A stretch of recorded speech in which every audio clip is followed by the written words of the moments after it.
Ako po ay sang-ayon na sa mandatory drug testing sa lahat ng elected and appointive officials sa gobyerno bilang pagtugon sa Article 11, Section 1 of our Constitution that public office is a public trust at dapat lahat ay may accountable sa ating mamamayang Pilipino. Kulang pa po yung oras nyo. Baka may gusto pa ho kayong sabihin. At yun nga po aking isinususog din yung Dangerous Drugs Board Resolution number 13 series of 2018 na nagpapahintulot na i-undergo sa drug test ang mga elected officials. Okay. Pakinggan po naman natin ang posisyon ni Attorney Luke Espiritu. Ang pagsugpo sa droga, hindi yan magic formula para sulbahin ang lahat ng kabulukan sa gobyerno. Diyan na naman tayo, ginagamit na naman natin ang droga bilang pinagkakasya natin ang problema ng buong bayan na yan ang magiging problema. Yan ay tukhang mentality ni Duterte. Kaya yan lumalabas dahil aminin na natin, nagbabanggaan si Marcos at si Duterte pinaparatangan niya si Marcos na bangag. Kaya meron tayong mga mandatory drug testing na ganyan. Sawang-sawa na ang taong bayan sa bangayan ng Marcos at Duterte. Pag-usapan niyo yung tunay na issue sa kahirapan, hindi yung mga droga-droga na yan. May sagot ho ba kayo doon?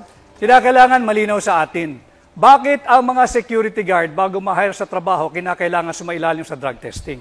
Ang pagiging opisyal ng gobyerno, ikaw ay humihipo ng pera ng mamamayang Pilipino. Higit na mataas dapat ang standard natin sa mga naglilingkod sa gobyerno. Attorney Espiritu? Bakit hindi tayo magkaroon ng competency test, integrity test, honesty test, at mahigit sa lahat, pro-masa test? Dahil yun ang mas importanteng mga issue sa ating bansa. Yan ba yung bangayan ni Marcos at ni Duterte? Yan ba may kinalaman yan sa sahod na hindi nakabubuhay ngayon? Yan ba may kinalaman sa kontraktualisasyon na nagpapahirap sa ating mga manggagawa? Yan ba may kinalaman sa kahirapan? Yan ba may kinalaman sa presyo ng mga bilihin? At yan ang mga nararamdaman ng taong bayan sa ngayon, hindi yung bangayang Marcos at Duterte. Ang usaping droga ay hindi bangayan ng dalawang nagbabangga ang pamilya sa politika.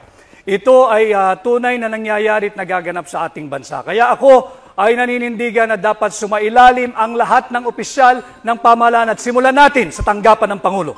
Nung kayo po ay nasa Malacanang, Attorney Rodriguez, mawalang galang na po, nagpa-drug test po si President BBM nung siya po ay na-put under question dito ho sa isyung ito.